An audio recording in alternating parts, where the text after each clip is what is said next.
Well, good evening and thanks for joining us here on News 20 on the Gateway Television News Network. I'm Randy Gardner, and joining me to my right, a familiar face here on the channel, Troy Doyle, Lieutenant Colonel Troy Doyle with the St. Louis County Police Department. Glad you could join us. We appreciate your time. Nice to be here with you today, Randy. And to your right, we have Gwen Reed, committee. You told me to call you one thing. I'm going to call you everything. Committee person of Spanish Lake, committee woman of Spanish Lake, and also a retired teacher. Yes. And do I call you Miss Reed or Miss Gwen, or what did they know you as? Mrs. Reed. Mrs. Reed. All right, I will call you Mrs. Reed the rest of the interview. Glad you guys could join us here. You guys have a big event coming on in the near future, just a few weeks away. We'll start with you, Troy. Tell us a little bit about the event that's going to be on March 20th and 21st. Right. So we in the County Police Department recognize the need of trying to recruit more minority police officers. So myself and Mrs. Reed decided to host an event the weekend of March the 20th and 21st. On March the 20th at 6 o'clock p.m. at Hazelwood East Middle School, we're inviting people who are interested in law enforcement to come out that evening. That evening they will be given a written test along with a physical examination. That following morning, which that's Saturday, the same process will be in effect. However, it will take place at 10 a.m. that morning. Gwen, a recruitment initiative in the area. Tell us about how this will affect the community. It will help stabilize the community. I would like to see these young people move back into North County. It's a win-win situation for everyone. It's moving the community forward as one unit. With them moving back into the community, they are visible role models for the youth. They can buy homes. They can raise families. They can help our school districts by bringing needed tax dollars back to North County. And it's just a win-win situation for everyone. And I'm hoping that the young people that are listening will definitely come out to our job fair.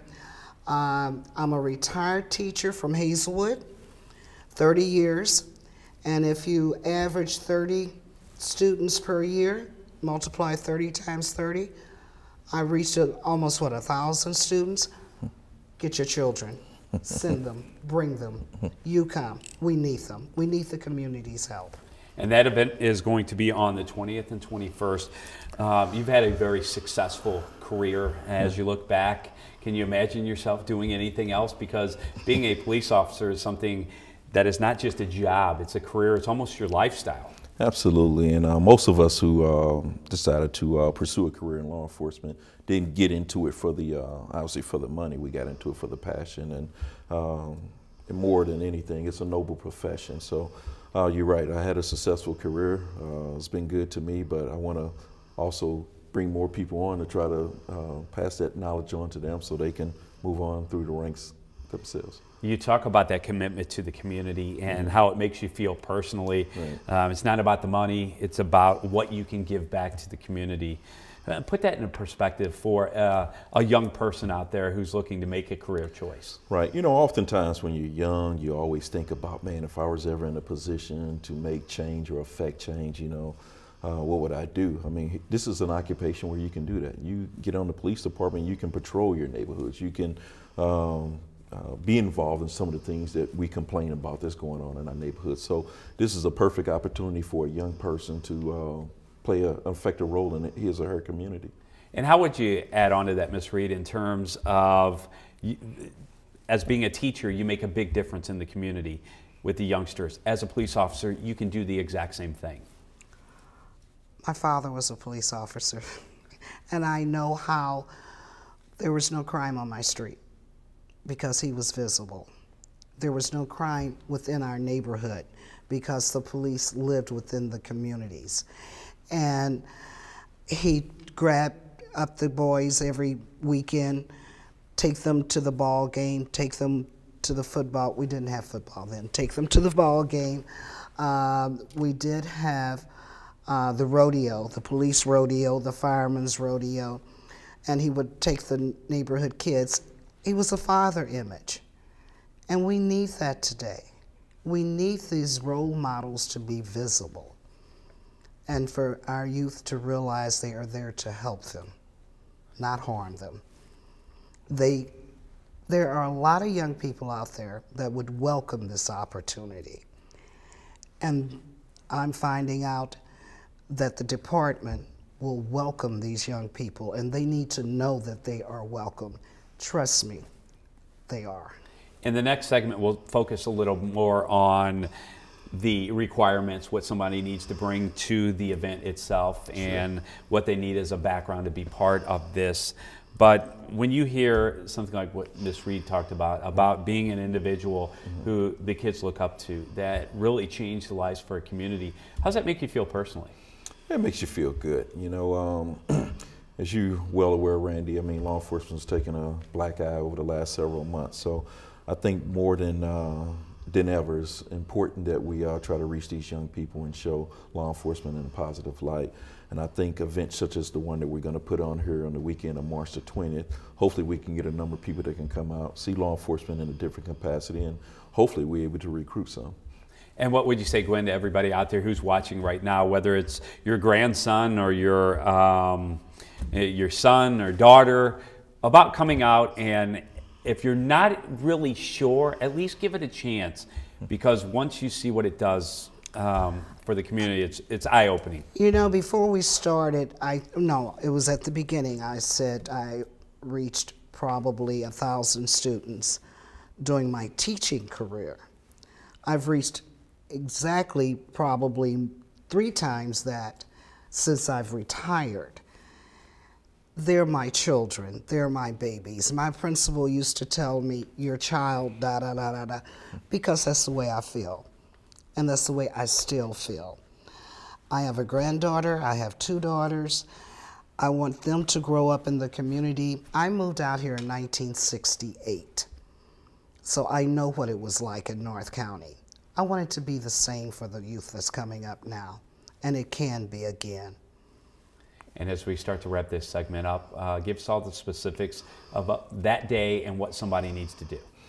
Well, we have a recruiting officer with the County Police Department named Kevin Miner. The individuals who are interested in participating in this event need to send him an email, and it's kminer@stlouisco.com. Sounds good. And as we wrap things up, Ms. Reed, I'll leave the floor to you. What do you say to all the individuals out there about coming out and looking at a career that can really change not only your life, but the community? It won't happen if you don't come. You've got to come. And you can email me as well, gsreed, R-E-E-D, 44 @sbcglobal.net. I look forward to seeing all my children to come.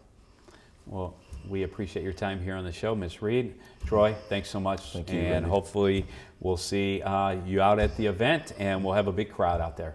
Thank you. Sounds good. Thank you so much. Thank you. Stay with us. Much more next here on News 20 on GTN. The war had been going on for 2 years, and I got the calling. I got the calling to join the service and support the boys over there. I never thought that I would have PTSD. I thought that I had enough coping skills. I don't think anybody who goes into combat could ever honestly say that they're not different when they come home. My life's changed.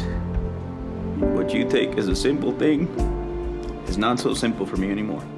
It's like a pressure cooker. And, you know, you want somebody desperately to trip that valve. You know, you want to, like, you know, lose all of that anger and angst. I would say to those people that are out there, get educated. Don't brush us aside and don't count us out. Hear more of their stories at usoinvisiblewounds.org. The wounds are invisible. The stories are real. And welcome back to News 20 here on GTN. I'm Randy Gardner. Joining me to my right, we have Norman Mann, the captain of the North County Precinct. Glad you could join us. We appreciate your time. Good to be back. Thanks. And to your right, we have Guy Means, the captain of the St. Louis Central County Precinct. Glad to see you. Thanks, Randy. It's been a while since you've been on the show. What, 15 years or so? Just about, Randy. about that length of time. The first part of the show here, we talked about an event that's coming up on March 20th and 21st. Captain, you've been on the Force 14. You've been on 24. Tell us a little bit about what it's meant to you to be a police officer. It's given me the opportunity to serve my community. I had two older brothers who served in the U.S. Army, so they served our country. So for me, this means serving our country on the home front. So I believe it's an excellent opportunity. And the one thing through 18 plus years working with the St. Louis County Police Department, almost hand in hand, is that this is not just a job for you guys. It's not a career for you guys. It's almost a lifestyle. Absolutely. 24 hours a day. Talk to someone about that commitment that they make when they're a police officer. Sure, you're not just a police officer when you're on duty. Even off duty, you're still on duty officially. You have to act and maintain your professionalism and integrity at all times. And just your personal life as well. It can be kind of tough, when you have kids and you miss birthdays and Christmas and things of that nature when you're starting out. So it can be pretty difficult at times. And Captain Means, let's piggyback on what Norm's talking about in terms of this being a commitment. You've been on 24 years. You've been in a lot of different places, a lot of different jobs and duties. Walk us through how you got to where you are now.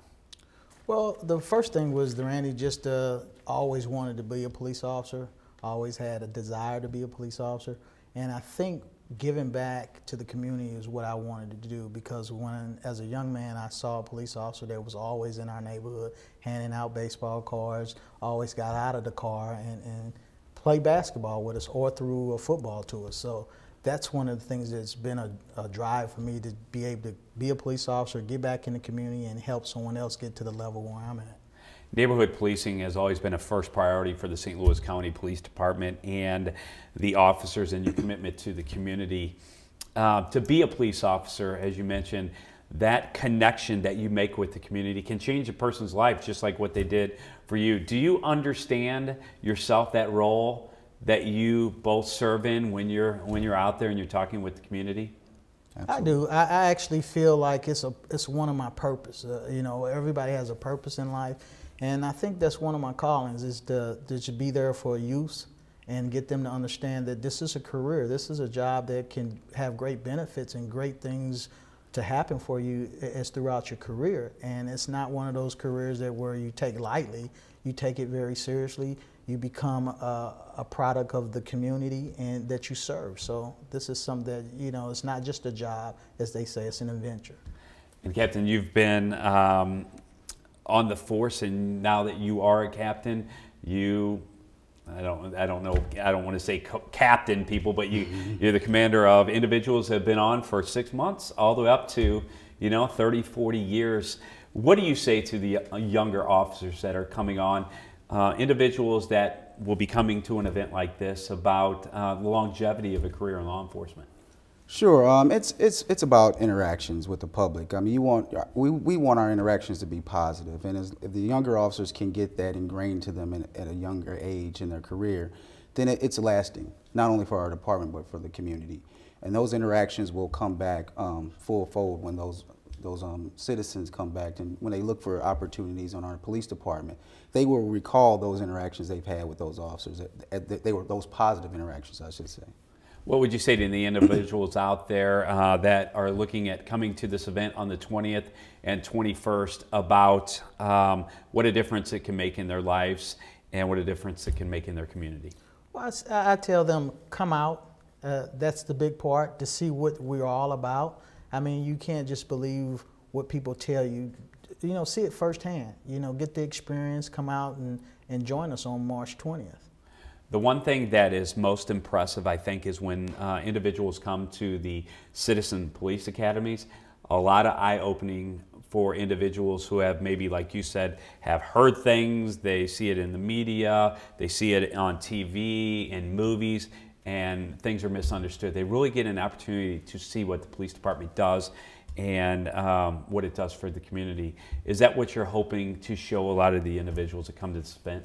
Absolutely. Knowledge is power. I mean, when we don't understand something, we tend to form negative, you know, we have negative, I guess, opinions of it. But if you come out, you learn what it's really about, then you start to see that it is positive. You know, we try to do the best that we can with what we have. We try to reach out to the community. We have a lot of community outreach opportunities out there. So you're right, when in the media, you know, sometimes we get put in a bad light, but if you go out and actually find out and educate yourself what being in law enforcement is really about, I think you would have a difference of opinion. And Captain, as we wrap up, what would you say to individuals out there about this specific day coming out and getting involved? I would say you can't win if you don't play. And this is one of the opportunities. We're bringing this to the community. This is an opportunity of a lifetime. And I think if you come out March 20th, you'll see the things that are out there for you to get. Or it's here, it's an opportunity. Don't pass up this opportunity, because it will be a great event. And I think that a lot of positive things will come out of it.